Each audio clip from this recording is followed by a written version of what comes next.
Mixture এলিগেশনের part 2 এর আগে আমি পার্ট 1 ভিডিও দিয়েছি, ওটা তোমরা দেখে নেবে। ওটা বেসিক থেকে স্টার্ট করেছি। এখানে আমি কিছু অ্যাডভান্স লেভেলের কোশ্চেন্স নিয়েছি। যেমন কোশ্চেন নম্বর 1, 3টি সমান মাপের পাত্রে দুধ ও জলের অনুপাত দেওয়া আছে।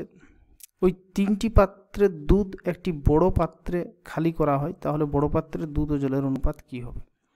তাহলে যে বড় পাত্রে খালি করা হবে সেখানে দুধের পরিমাণ কি হবে আর জলের পরিমাণ কি হবে? ঠিক আছে, তাহলে বড় পাত্রে দুধ কত হবে? যেমন প্রথম পাত্র থেকে দুধ কত আসবে, এখানে প্রথম পাত্রে দুধের ভাগ কত আছে? 2, এবং মোট কত? 2 + 1 3। তাহলে এটা হচ্ছে 2 এর 3 প্রথম পাত্র থেকে দুধের পরিমাণ। দ্বিতীয় পাত্র থেকে দুধের পরিমাণ কত? 3, আর মোট হচ্ছে 3 + 1 4, মানে 3/4। তৃতীয় পাত্র থেকে একইভাবে দুধ আসবে 3/5।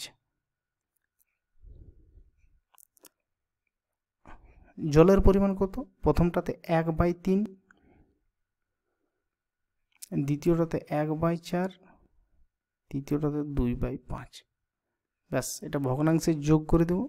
যেমন এখানে 60 হচ্ছে লসাগু, নিচে 3 4 5, এটা 40 যুক্ত 36,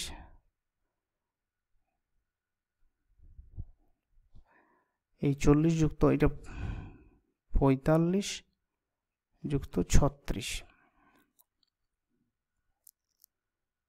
লসাগু 60, 20 যুক্ত 15 24। অনুপাতের চিহ্ন আছে, 60 60 কেটে যাবে। এটা হচ্ছে 121:59। এটা উত্তর। কোশ্চেন নম্বর 2 দেখো, 32 লিটার দ্রবণে অ্যাসিড ও জলের অনুপাত দেওয়া আছে 5:3। ওই দ্রবণ থেকে যদি 12 লিটার তুলে 7.5 লিটার জল ডালা হয়, তাহলে অ্যাসিড ও জলের নতুন অনুপাত কি হবে? তাহলে এখানে অ্যাসিড ও জলের মোট পরিমাণ কত আছে? 5 এবং 3 8, এবং এই 8-এর ভ্যালু 32, এই 8 ইউনিটের ভ্যালু দেওয়া আছে 32 লিটার। তাহলে 1 ইউনিটের ভ্যালু আছে 32/8 = 4 লিটার। তাহলে 1 ইউনিটের ভ্যালু 4 লিটার। তাহলে অ্যাসিড কত আছে? 5 ইউনিট। এখানে আমি দেখছি অ্যাসিড কত আছে আর জল। অ্যাসিড আছে 5 ইউনিট, তাহলে 5 ইউনিটের ভ্যালু 5 × 4 মানে 20, আর জল আছে 3 × 4 মানে 12। তাহলে 20 12 32 লিটারে অ্যাসিড 20, জল 12। এবার ওই দ্রবণ থেকে যদি 12 লিটার তুলে নেওয়া হয়, তাহলে অ্যাসিড কত উঠবে?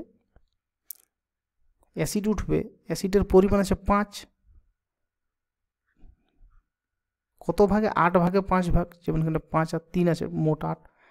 এবং এখান থেকে যদি 12 লিটার তুলে নেওয়া হয়, তাহলে গুণিত 12 লিটার অ্যাসিড কত উঠবে? এটা 4 দিয়ে কেটে দিলে 2, এটা 4 দিয়ে কেটে দিলে 3, 15/2 = 7.5।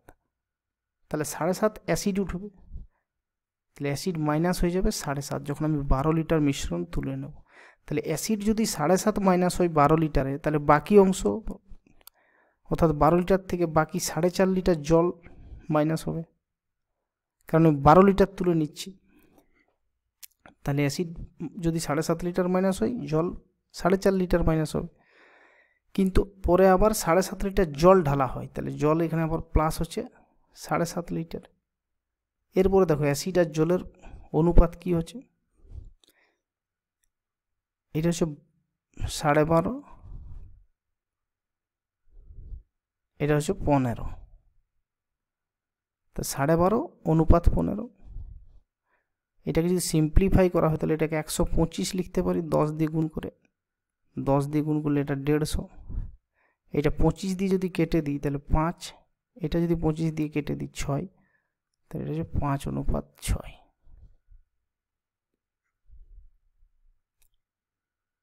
এখানে বলা আছে 2 প্রকার মিশ্রণে দুধ ও জলের অনুপাত দেওয়া আছে, যথাক্রমে এত এবং এত। প্রথমটি 10 লিটারের সঙ্গে দ্বিতীয়টির কত লিটার মেশালে দুধ ও জলের অনুপাত সমান হবে? তাহলে প্রথমে দুধের পরিমাণ কি আছে? প্রথমটিতে 3/5, প্রথমটিতে আছে দুধের পরিমাণ 3/5। দ্বিতীয়টিতে দুধের পরিমাণ কত আছে? 4/5। আর দুধ ও জলের পরিমাণ সমান হবে, মানে 1:1 হবে। তাহলে শেষে দুধের পরিমাণ কি থাকবে? 1/2। তাই এটা আমি মাঝখানে লিখব। এই কনসেপ্টটা আমি এর আগের ভিডিওতে শিখিয়েছি, তোমরা দেখে নেবে। এটার যদি এলিগেশন করি, তা 1/2 মাইনাস 3/5, এটা আমি কিন্তু ডিফারেন্স নেব, এখানে কোনো সাইন নেব না। মাইনাস যদি নেগেটিভ সাইন চলে আসে আমি কিন্তু নেগেটিভ নেব না, আমি অলওয়েজ পজিটিভ নেব। এটা হচ্ছে 1/10, 1/10। এটা 4/5 না হয় এটা 4/9 হবে, সরি, দ্বিতীয়টিতে। এখানে 4/9 আর 1/2 এর ডিফারেন্স, মানে এটা হচ্ছে 1/18। তাহলে এখানে হচ্ছে 1/18। দেখো 1/18 ইজ টু 1/10, মানে আমি লিখতে পারি 10:18। এটা 2 দিয়ে কেটে দিলে 5, অনুপাত 2 দিয়ে কেটে দিলে 9। এবার বলা আছে প্রথমটি 10 লিটারের সঙ্গে, অর্থাৎ এই প্রথমটি কত? 5। এই 5 ইউনিটের ভ্যালু হচ্ছে 10 লিটার। দ্বিতীয়টির কত মিক্স করতে হবে? তাহলে 5-এর ভ্যালু যদি 10 হয়, তাহলে মানে দ্বিগুণ, তাহলে 9-এর ভ্যালু হবে 18, এটাও দ্বিগুণ, তাহলে দ্বিতীয়টির 18 লিটার মিক্স করতে হবে। একটি পাত্রে 81 লিটার বিশুদ্ধ দুধ রয়েছে, ওই পাত্র থেকে 1/3 দুধ বের করে সমপরিমাণ জল ঢালা হলো এবং এই প্রক্রিয়া আরও একবার করা হলো। এখন ওই পাত্রে দুধ ও জলের অনুপাত কি হবে? এখানে ফর্মুলা হচ্ছে অবশিষ্ট দুধ। এইভাবে যদি কোনো পাত্র থেকে দুধ তুলে নেওয়া হয় এবং জল ঢালা হয়, তাহলে অবশিষ্ট যে দুধ বেঁচে থাকবে তার ফর্মুলা হচ্ছে অবশিষ্ট দুধ A × 1 minus B/A to the power n। ঠিক আছে, এখানে A হচ্ছে মোট দুধ, অর্থাৎ প্রথমে যে দুধ আছে সেই মোট দুধ। B হচ্ছে যে পরিমাণ দুধ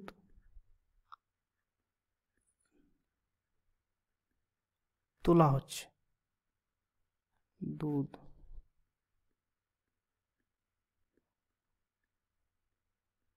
তোলা হচ্ছে। n হচ্ছে যতবার এই প্রসেসটা চালানো হচ্ছে, যতবার এই প্রক্রিয়া সম্পন্ন হচ্ছে।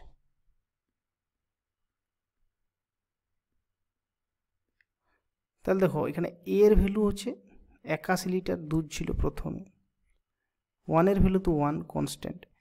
B এর ভ্যালু হচ্ছে B হচ্ছে যে পরিমাণ দুধ তোলা হচ্ছে, কত তোলা হচ্ছে? 1/3। তাহলে 81-র 1/3 কত? 81 গুণিত 1/3, 27। তাহলে B এর ভ্যালু হচ্ছে এখানে 27 বাই আবার A এর ভ্যালু যেটা হচ্ছে 81। n মানে হচ্ছে নাম্বার অফ, যতবার এই প্রসেস সম্পন্ন হচ্ছে। কতবার সম্পন্ন হচ্ছে? প্রথমে ওই পাত্র থেকে 1/3 দুধ বের করে সমপরিমাণ জল ঢালা হলো, এই প্রক্রিয়া আরও একবার করা হলো, মানে মোট 2বার করা হচ্ছে। তাহলে n এর ভ্যালু এখানে 2। তাহলে অবশিষ্ট দুধ হচ্ছে 81, এটা হচ্ছে 3 কেটে দিলে, এটা হচ্ছে 2/3, 81 গুণিত 2/3 তার স্কোয়ার 4/9, এটা কেটে দিলে 9, 4 নাম 36। তাহলে অবশিষ্ট দুধ এখন কত? 36 লিটার। তাহলে দুধ যদি 36 লিটার হয়, তাহলে জল কত আছে? জল আছে 81 - 36, কারণ যে পরিমাণ তোলা হয়েছে সেই পরিমাণ তো জল ঢালা হয়েছে। তাহলে মোট পরিমাণে কোনো পরিবর্তন হয়নি, মোট পরিমাণ 81 আছে, এবং 36 লিটার যদি দুধ আছে তাহলে জল 81 - 36 সমান 45। তাহলে দুধ আর জলের অনুপাত কি হচ্ছে? অনুপাত হবে 36:45। 9 দিয়ে কেটে দিলে 4:5।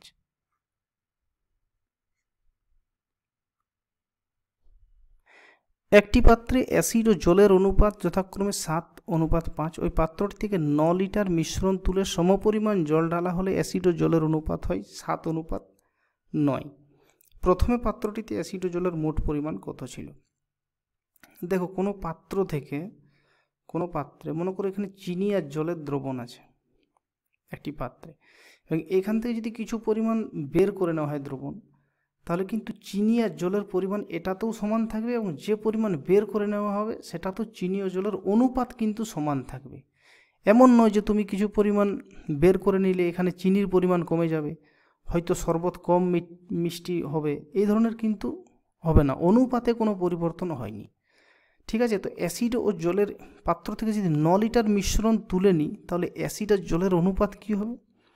তাহলে 9 লিটার মাইনাস হওয়ার পর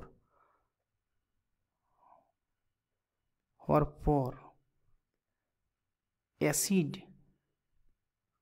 আর জল, এদের পরিমাণ কিন্তু সেই 7:5 থাকবে। ঠিক আছে, আবার সমপরিমাণ যখন জল ঢালা হচ্ছে, অর্থাৎ 9 লিটার আবার 9 লিটার জল দেওয়া হচ্ছে, তখন অনুপাত কি হচ্ছে? 7:9। এখানে জল ঢালা হচ্ছে, অ্যাসিড তো ঢালা হচ্ছে না, তাহলে অ্যাসিডের পরিমাণ সমান আছে, আগেও 7 ছিল এখনও 7 আছে। জলের পরিমাণ বেড়ে গেছে, যেমন এখানে 5 থেকে 9 হয়ে গেছে, +4 হয়ে গেছে। তাহলে এই 4 ইউনিটের ভ্যালু হচ্ছে 9 লিটার, কারণ 9 লিটার জল ঢালা হয়েছে। তাহলে এই 4 ইউনিটের ভ্যালু হচ্ছে, এদিক করে দিচ্ছি, এই 4 ইউনিটের ভ্যালু হচ্ছে 9 লিটার। এখানে বলা হচ্ছে পাত্রটিতে অ্যাসিড ও জলের মোট পরিমাণ প্রথমে কত ছিল। দেখো, এখানে 9 লিটার মাইনাস হওয়ার পর দেওয়া আছে অনুপাত 7:5। তাহলে পাত্রটিতে শেষে কত আছে? 7 এবং 9 16 টোটাল, এবং শেষে যা আছে এটাই প্রথমে ছিল, কারণ মোট পরিমাণে তো কোনো পরিবর্তন হয়নি। মোট পরিমাণ পূর্বে যা ছিল এখনও তাই থাকবে, কারণ একবার 9 লিটার তোলা হয়েছে, একবার 9 লিটার জল ঢালা হয়েছে। তাহলে মোট পরিমাণ সেই 7 যুক্ত 9, আমি এই ভ্যালুটা নেব 16। তাহলে 4 ইউনিটের ভ্যালু যদি 9 লিটার হয়, তাহলে 1 ইউনিটের ভ্যালু হচ্ছে 9/4, আর আমি বের করব 16 লিটার ছিল প্রথমে, কারণ শেষে যেটা ছিল সেটাই প্রথমে ছিল। তাহলে এখানে 7 আর 9 16, এই ভ্যালুটা কিন্তু আমি নেব না। 7 যুক্ত 5 কিন্তু কেউ করবে না, কারণ এটা হচ্ছে 9 লিটার মাইনাস হওয়ার পর। তাহলে এইখানে আমি মোট ভ্যালুটা পাচ্ছি। তাহলে 16 ইউনিটের ভ্যালু হচ্ছে 9/4 গুণিত 16, এখানে 4 4 16, 4 9 36। তাহলে এটাই ছিল প্রথমে অ্যাসিড আর জলের মোট পরিমাণ 36 লিটার। এখানে আমি এই 5 ধরনের কোশ্চেন নিয়েছি, যেটা 5টা আলাদা আলাদা টাইপের কোশ্চেনগুলো খুব ইন্টারেস্টিং এবং একটু সিম্পল থেকে একটু মডারেট বা ডিফিকাল্ট লেভেলের কোশ্চেন ছিল, কিন্তু আমি এগুলো সহজেই তোমাদের করিয়ে দিয়েছি। তোমরা এই ধরনের কোশ্চেন পরীক্ষাতে দেখতে পাবে। যদি অ্যাডভান্স লেভেলের একটু কোশ্চেন দেয় রেশিও প্রপোর্শন থেকে, তাহলে এই ধরনের টাইপের কোশ্চেন তোমরা দেখতে পাবে। এর আগে আমি তোমাদের বেসিক ক্লিয়ার করে দিয়েছি পার্ট 1-এ। পার্ট 1-এর ভিডিওটি তোমরা দেখে নিও। ঠিক আছে, থ্যাংক ইউ।